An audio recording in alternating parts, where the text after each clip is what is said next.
अस्सलाम वालेकुम भाई सब भरावां नूं अस्सलाम वालेकुम भाई ਇਹ ਪਾਣੀ ਲੱਗੇ ਆ ਬਣਾਉਣ ਮੈਡੀਸਨ ਵਾਲਾ ਤੇ ਉਮੈਰ ਭਾਈ ਵੀਡੀਓ ਬਣਾ ਰਹੇ ਨੇ। ਮੇਰਾ ਨਾਮ ਮੁਹੰਮਦ ਆਸਫ ਤੇ ਉਮੈਰ ਭਾਈ ਵੀਡੀਓ ਬਣਾ ਰਹੇ ਨੇ। ਤੇ ਇਹ ਜਨਾਬ 5 ਲੀਟਰ ਪਾਣੀ ਲੈਣਾ ਹੈ ਸਾਰੂ ਰਾਣੇ। ਇਹ 5 ਲੀਟਰ ਪਾਣੀ ਪਾ ਦਿੱਤਾ ਗਿਆ ਜੀ ਬਾਲਟੀ ਦੇ ਵਿੱਚ।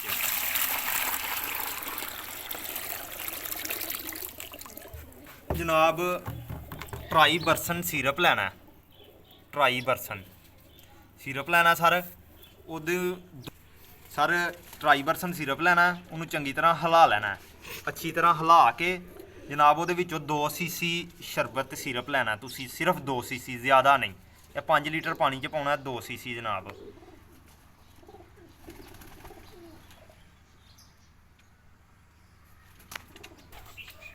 ਚਲੋ ਜਨਾਬ ਇਹ 2 ਸੀਸੀ ਟਰਾਈ ਬਰਸਨ ਸਿਰਪ ਜਿਹੜਾ ਨਾ ਇਹ ਵਿੱਚ ਸੁੱਟ ਦਿੱਤਾ ਗਿਆ ਇਹ ਪਾਣੀ ਦੇ ਵਿੱਚ, ਠੀਕ ਹੈ। ਇਹ ਸਰ ਅੱਛਾ ਕਰ ਜਨਾਬ ਕੋਲਿਕ ਮਿਕਸਚਰ 5 ਲੀਟਰ ਪਾਣੀ ਦੇ ਵਿੱਚ 5 ਚਮਚ ਪਾਣੇ ਨੇ। ਚੰਗੀ ਤਰ੍ਹਾਂ ਹੱਲ ਕਰ ਲੈਣਾ ਇਹਨੂੰ ਅੱਛੇ ਤਰੀਕੇ ਨਾਲ। ਇਹ ਸਰ ਚੈੱਕ ਕਰਨਾ 1 2 3 4 ਇਹ 5 ਸਰ 5 ਚਮਚ ਸਿਰਪ ਦੇ ਪਾ ਦਿੱਤੇ ਗਏ ਨੇ ਜਨਾਬ। ਸਰ 1 ਚਮਚ ਬਰੂਫਨ ਲੈਣਾ ਤੁਸੀਂ, ਉਸੇ 5 ਲੀਟਰ ਪਾਣੀ 'ਚ ਪਾਣਾ। ਇਹਨੂੰ ਚੰਗੀ ਤਰ੍ਹਾਂ ਇਹਨੂੰ ਵੀ ਹੱਲ ਕਰ ਲੈਣਾ, ਹਿਲਾ ਲੈਣਾ ਸ਼ੀਸ਼ੀ ਨੂੰ, ਇਹਦੀ ਨੂੰ ਸ਼ਰਬਤ ਨੂੰ ਚੰਗੀ ਤਰ੍ਹਾਂ ਹਿਲਾ ਕੇ। ਤੇ ਇਹ ਸਰ 1 ਚਮਚ ਪਾਉਣਾ 5 ਲੀਟਰ ਪਾਣੀ 'ਚ। ਇਹ ਕਿਸੇ ਵੀ ਕਿਸਮ ਦੀ ਬਿਮਾਰੀ ਵਾਸਤੇ ਠੀਕ ਹੈ। ਝੋਲਾ, ਲਕਵਾ, ਕੋਈ ਵੀ ਬਿਮਾਰੀ ਹੈ, ਸੋਕਾ, ਕੋਈ ਵੀ ਬਿਮਾਰੀ ਹੈ, ਉਹਦੇ ਵਾਸਤੇ ਅੱਛਾ ਹੈ। ਓਕੇ ਸਰ ਇਹ ਸਿਰਪ ਹੈ ਫਲੈਜਲ, ਫਲੈਜਲ ਸਿਰਪ ਹੈ। ਇਹਦਾ ਵੀ ਤੁਸੀਂ 1 ਚਮਚ ਲੈਣਾ ਹੈ।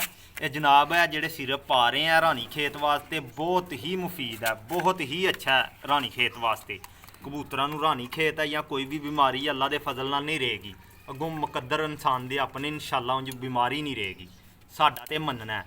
ਤੇ ਜਨਾਬ ਭਾਈ ਹੁਰਾਂ ਕਿਹਾ ਸੀ ਕਿ ਇਹ ਵੀਡੀਓ ਬਣਾਓ ਤੇ ਤਾਂ ਸਰ ਬਣਾ ਰਹੇ ਆ। ਹੋਰ ਆਪਣੇ ਕਬੂਤਰ ਅਲਹਮਦੁਲਿਲਾ ਬਿਲਕੁਲ ਠੀਕ ਨੇ। ਵੈਸੇ ਮੈਡੀਸਨ ਕੋਲ ਰੱਖੀ ਗਈ ਹੈ। ਇਹ ਸਰ 1 ਚਮਚ ਇਹਦਾ ਲੈ ਲੈਣਾ।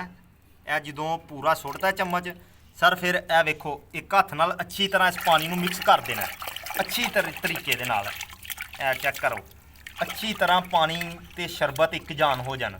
ਤੇ ਫਿਰ ਸਰ ਦਾਣਾ ਪਾਉਣ ਤੋਂ ਬਾਅਦ ਕਬੂਤਰਾਂ ਨੂੰ ਇਹ ਪਾਣੀ ਪਿਲਾਉਣਾ ਹੈ। ਤੇ ਰਾਣੀ ਖੇਤ ਤੇ ਹਰ ਬਿਮਾਰੀ ਤੇ ਇਹ ਅਸਰ ਕਰੇਗਾ ਇਨਸ਼ਾਅੱਲਾ। ਕੋਈ ਬਿਮਾਰੀ ਨਹੀਂ ਰਹੇਗੀ ਕਬੂਤਰਾਂ ਨੂੰ। ਚਲੋ ਠੀਕ ਹੋ ਗਿਆ ਮੈਂ ਤਾਂ।